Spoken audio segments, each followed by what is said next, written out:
अक्षयला मागच्या आठवणी येत असतात. अक्षय रमाच्या बेडवर बसलेला असतो. तितक्यात रमाला जाग येते. रमा म्हणते की काय झालं?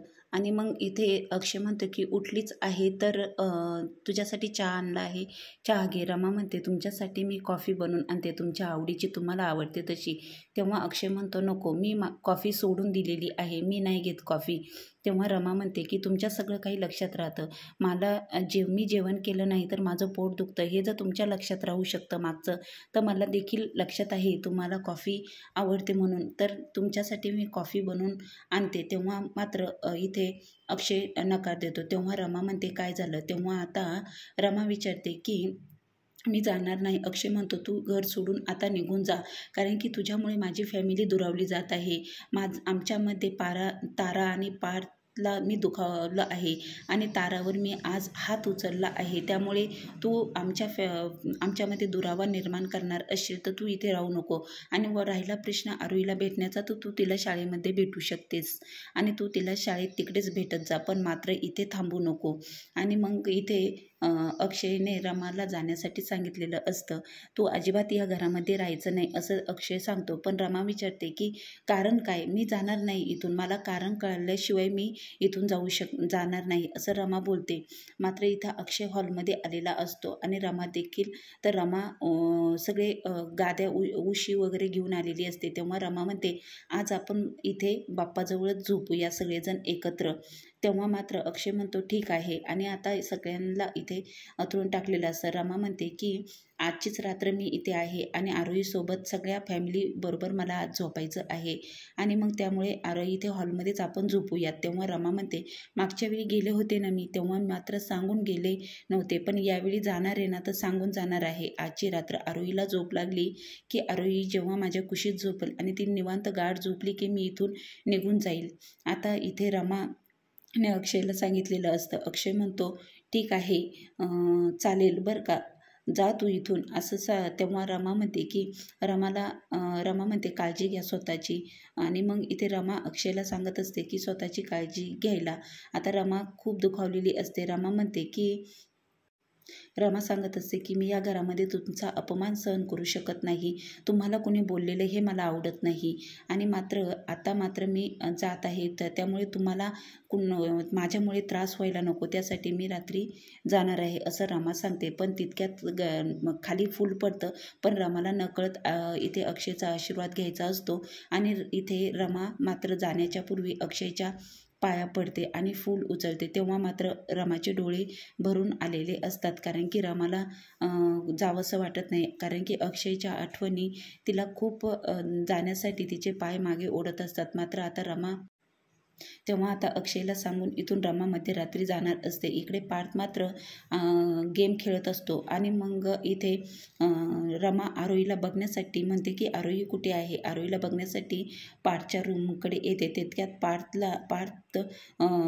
पार्थचा मोबाईल घेऊन आरोही इथे गेम खेळत असते आणि गेम खेळताना रमा मात्र आरोहीला बघते. तेव्हा ती काहीच बोलत नाही आणि म्हणते आरोही चल बाळा आपण जाऊया बाहेर. तेव्हा मात्र मी म्हणते ब्रो. तेव्हा आता रमा म्हणते ब्रो आहे का, मी आई आहे तुझी. तेव्हा इथे आरोही कान धरून माफी मागते आणि तिच्या गळ्यात पडते. आई तू किती, मग म्हणते की झोपेल मी तुझ्याजवळ. तेव्हा रमा म्हणते आजच्या दिवस तर आरोही माझ्याजवळ झोपशील ना तू. तेव्हा आता मात्र रमा आरोहीला घेऊन चाललेली असते आणि सगळेजण इथे हॉलमध्ये झोपणार असतात. आता सगळ्यांना इथे गाद्या वगैरे टाकलेल्या असतात आणि सगळेजण इथे गेम खेळणार असतात. आता सगळे आलेले असतात. तेव्हा आता मात्र पार्वती आजी म्हणते ही कोणता गेम आहे, काही समजत नाही. आता मात्र तारा ॲक्टिंग करून सांगत असते सगळेजण आणि मग तारा ॲक्टिंग करते आणि सगळ्यांना ते ओळखायचं असतं. तेव्हा मात्र आरोही म्हणते काहीही समजत नाही. रमा अक्षयला इथे म्हणते की तुम्हाला काहीच समजत नाही, काहीच सांगता आलं नाही.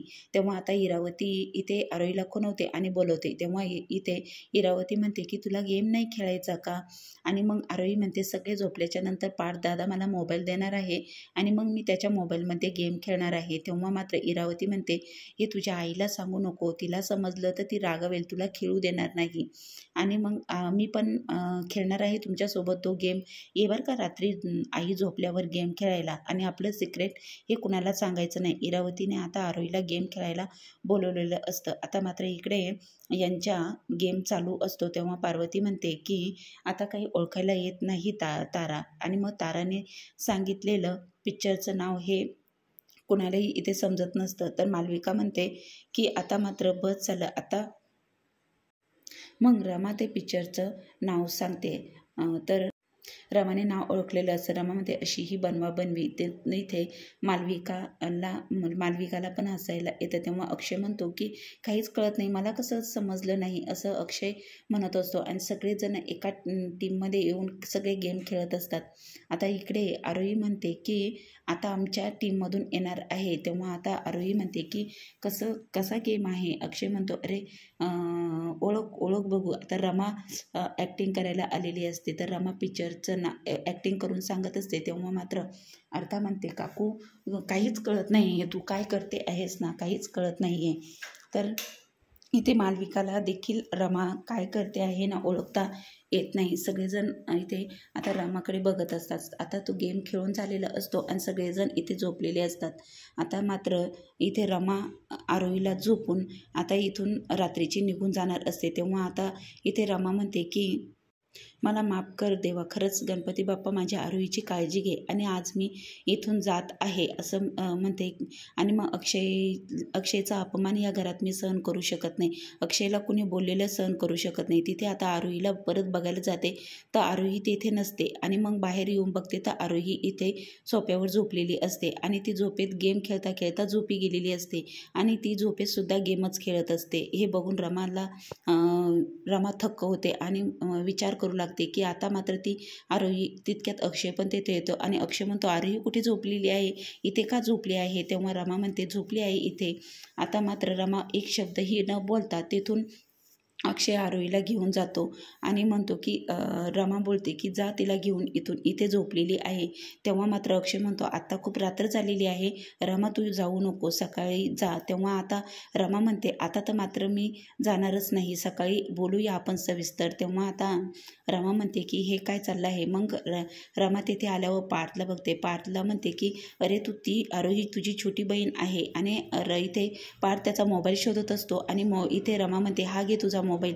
तेव्हा रमा म्हणते अरे हे काय करत आहे तू स्वतः देखील गेम खेळत आहे, तुला देखील खूप वाईट वळण लागलं आहे आणि ही सवय खरंच चांगली नाही आहे पार्थ, तू असं वागू नकोस. कारण की मोबाईलचा इतका गैरवापर करणं चांगलं नाही आहे, तुझ्या फायद्यासाठी नाही आहे. आणि मग तू आरोही तुझी लहान बहीण आहे आणि तिला पण गेम खेळायची सवय तू लावतो आहे, हे चांगलं नाही आहे. तेव्हा पार्थ म्हणतो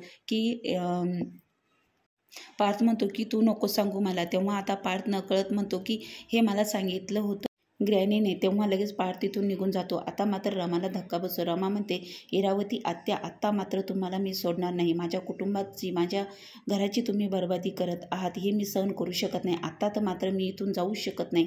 आणि मग इथे रमाचा निर्णय झालेला असतो. सकाळी आता रमा इथे उठलेली असते. सगळ्यांसाठी चहा नाश्ता रमाने इथे आणलेला असतो. पार्थ पण मोबाईल बघत तिथे असतो. आता मात्र सगळेजण नाश्त्याच्या टेबलवरती आलेले असतात. तेथे आता मात्र तारा येते. तारा म्हणते कुठे आहे माझा नाश्ता, आणि मी बाहेरून ऑर्डर केलेलाच नाश्ता खाणार आहे, तू नको मला सांगू. अक्षय इथे काहीही बोलत नाही. अक्षय म्हणतो तारा असं नसतं बोलायचं मोठ्या माणसांबरोबर. तेव्हा मात्र तारा म्हणते मामा तू मला नको शिकूस, हिला सांगतो. तेव्हा रमा म्हणते नाश्ता इथेच करायचा टेबलवरती सगळ्यांसमोर.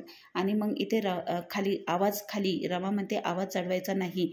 तेव्हा आता इथे तारा रमाला बोलत असते. तेव्हा आता मात्र तुझ्या मामाचा अपमान झालेला मी सहन करू शकत नाही आणि यांचा अपमान केलेला मला आवडणार नाही. तेव्हा आता ताराला मात्र रमाने चांगलं ठणकावलेलं असतं. नाश्ता करायचा असेल तर येथेच बसून करायचा सगळ्यांबरोबर, असं रमाने सांगितलेलं असतं. आता मात्र मी जे सांगेल ना तेच या घरामध्ये होणार आहे. अजिबात कुणाच्या मनमानी करणार नाही. मी जे सांगेल तेच करायचं आहे. तेव्हा आता इथे तारा म्हणते की तू कोण सांगणार आहे. आता ताराने प्लेट भरली आणि रूममध्ये जाऊन नाश्ता करायला चाललेली असते.